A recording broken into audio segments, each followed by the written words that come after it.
Explain the title of the drama রাশি। Title নামকরণ, এই নামকরণ তিনভাবে হয়। এক হচ্ছে তোমার কি থিমেটিক্যালি, মানে বিষয়বস্তু অনুযায়ী। দুই হচ্ছে ক্যারেক্টার ওয়াইজ, কেমন?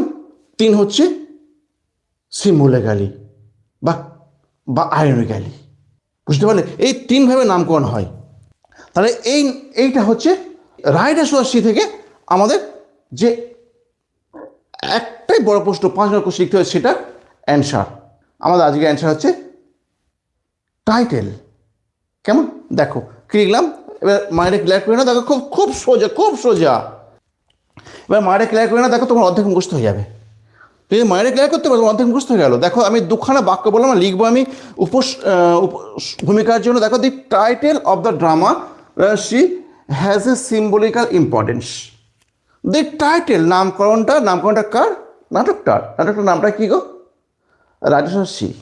হ্যাজ এ সিম্বলিক্যাল, আছে একটা উপমামূলক গুরুত্ব। The riders in the drama symbolically আর the playthings to the cruel claw of the sea. বলছে দি রাইডার্স মানে চালকগুলো এই ড্রামাতে, আর সিম্বলিক্যালি উপমাগতভাবে কি খেলার জিনিস কাদের কাছে? টু দ্য ক্রুয়েল ক্লে, নিষ্ঠুর থাবাতে অফ দ্য সি, সমুদ্রে। মানে যখন খুশি যাকে খুশি ঠিক আমাদের হক পাখির মতো মেরে ফেলতে পারে আমাদের সমুদ্র। তারপর দেখো ক্লিয়ার হয়ে গেল। এইবার আমি একটুখানি হয়ে গেলে দেখো এই দুটো লাইন লিখলাম আমার কি ইন্ট্রোডাকশন, ভূমিকার জন্য লিখলাম। তারপর কি লিখলাম দেখো, the people of the and island, the people লোকগুলো of the and island. And বড় দ্বীপটা, কেমন? বড় দ্বীপটা, ওশিয়ান একটা মহাদেশ, ওর মাঝখানে দ্বীপ হচ্ছে কি অস্ট্রেলিয়া। বুঝতে পারলে? এইটা বড় দ্বীপ। The people of the and island, এখানে দেখো আমাদের মাত্র দুখানা ব্যক্তির কথা বলেছে। আমাদের ব্যক্তিগুলো কী কী? একটা হচ্ছে বাটলে, দুই হচ্ছে মাইকেল। কিন্তু বাটলে আর মাইকেলের মাধ্যমে আমাদের সারা আইল্যান্ডের পুরুষ রাজাদেরকে বুঝিয়ে দিয়েছে। শুধুমাত্র দুজন নয়, ওই দুজনের মাধ্যমে পুরুষ সমাজকে বুঝিয়ে দিয়েছে অ্যান্ড আইল্যান্ডের। কেমন? The people of the and island depend, নির্ভর করে, অন দ্য সি, সমুদ্রের উপর। কী কী জন্য নির্ভর করে? দেখো, কমিউনিকেশন মানে যোগাযোগের জন্য, একসাথে যেখানে যাবে। তারপর কি ফুড, খাবারের জন্য, অ্যান্ড ফিশিং এবং মাছ ধরার জন্য। দ্যাট ইজ পেশা। ক্লিয়ার হলো তো? শক্ত লাগছে? সহজ তো? দেখো তারপর দেখো কি লিখেছি ইন দ্য প্লে, এই নাটকে। দি মেল মেম্বার্স অফ মৌরিয়াস ফ্যামিলি, পুরুষ সদস্যগুলো মৌরিয়ার পরিবারেতে, আর দ্য ভিকটিমস হয় ক্ষতিগ্রস্ত ব্যক্তি, টু দ্য সি, সমুদ্রের কাছে। তা সবাই মৌরিয়ার ফ্যামিলিতে যে কটা লোক ছিল সব কটা লোক সমুদ্রে ডুবে মারা গেছে। বাটলে অ্যান্ড মাইকেল, এবার দেখো আমরা ওদের পরিবারের কথা কিছু বলছি।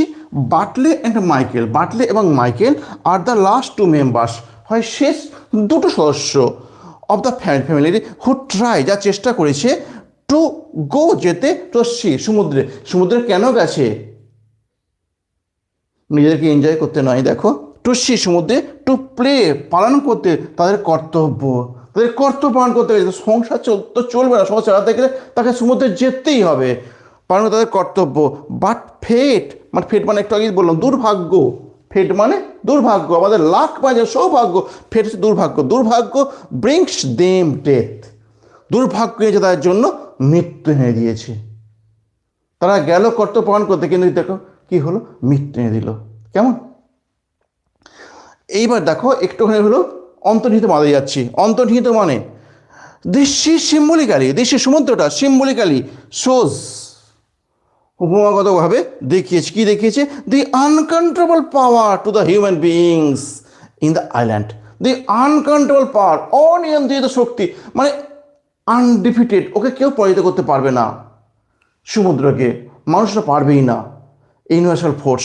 দেখো বলছে সিম্বলিক্যালি শোজ, দেখিয়েছে কি, দি আনকন্ট্রোলেবল পাওয়ার, অনিয়ন্ত্রিত শক্তিটা, টু দ্য হিউম্যান বিংস, মানুষের কাছে, ইন দ্য আইল্যান্ড, এই দ্বীপেতে। টু দ্য রাইডার্স মানে আরোহণকারীদের কাছে, দ্য সি, সমুদ্র, is the final resting place. দেখেছ? তুমি কি শিক্ষা লাভ করেছো সে তুমি নিজের জ্ঞান থেকে বলছো? তাহলে সমুদ্রই হচ্ছে রাইডারদের কাছে একমাত্র শেষ বিশ্রামের জায়গা। হেয়ার এখানেতে man is not just the riders. দেখো এইবার তুমি কেন রাইডার্স বলতে চাইছে, সিন্স কি বলা চাইছে, সিন্স এই রাইডার্স মানে কি বলা চাইছে, দেখো the riders is not just riders, তারা শুধুমাত্র আরোহণকারী নয়, ওরা কি অন দ্য সি সমুদ্রেতে, বাট ইজ এটা আর হয় বুঝলে, বাট আর টু ইনফিরিয়র হয় খুব তুচ্ছ টু দ্য সি সমুদ্রের কাছে। তারা রাইডার্স তারা তো অনেকে কে গ্রেট রোয়ার্স গ্রেট ফিশার কিছুই নয়, কিন্তু too inferior to the sea সমুদ্রের কাছে। তোমার কাছে বাটলে হতে পারে গ্রেট, তোমার কাছে মাইকেল হতে পারে গ্রেট রোয়ার্স, কিন্তু সমুদ্রের কাছে ইনফিরিয়র, তুচ্ছ, খেলার জিনিস। এভরি জার্নি, এবার দেখো তুমি নিজস্ব থেকে বলছো, এভরি জার্নি প্রত্যেকটা ভ্রমণ ম্যান আন্ডারটেক যেগুলো মানুষ দায়িত্ব নেয়, becomes a closer step to death, মানে ওই জায়গার পুরুষরা যে পদক্ষেপগুলো নেয় সেগুলো সব কিছু হচ্ছে ক্লোজার, খুব কাছের স্টেপ, পদক্ষেপ টু ডেথ, মৃত্যুর। দেখো না এই যে তুমি লিখেছো না কমিউনিকেশন, এই যে লিখেছো তুমি ফুড, এই যে লিখেছো ফিশিং, এই যে তিনটে যে কোনো করতে না সমুদ্রে যেতেই হবে, তো তিনটে না তোমার জীবনই চলবে না। ওই তিনটে জিনিস তুমি দেখো না, ওই যে কমিউনিকেশন, ফিশিং অ্যান্ড ফুড, এই তিনটে জিনিস যাই তুমি করতে হবে সেটা হয়ে যাবে ক্লোজার স্টেপ, খুব ঘনিষ্ঠ পদক্ষেপ কার, মৃত্যুর।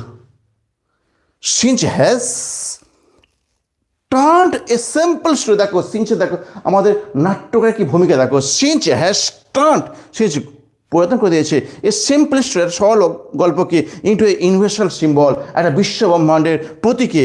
কিসের প্রতীক, as man is always riding on fate, মানুষ সব সময় চেপে আছে তার দুর্ভাগ্যের ওপর। সত্যি কখন কি হবে না হবে, এক পা বাড়ালে মৃত্যু হতে পারে, আবার এক পা বাড়ালে অনেক দুর্ঘটনা ঘটতে পারে।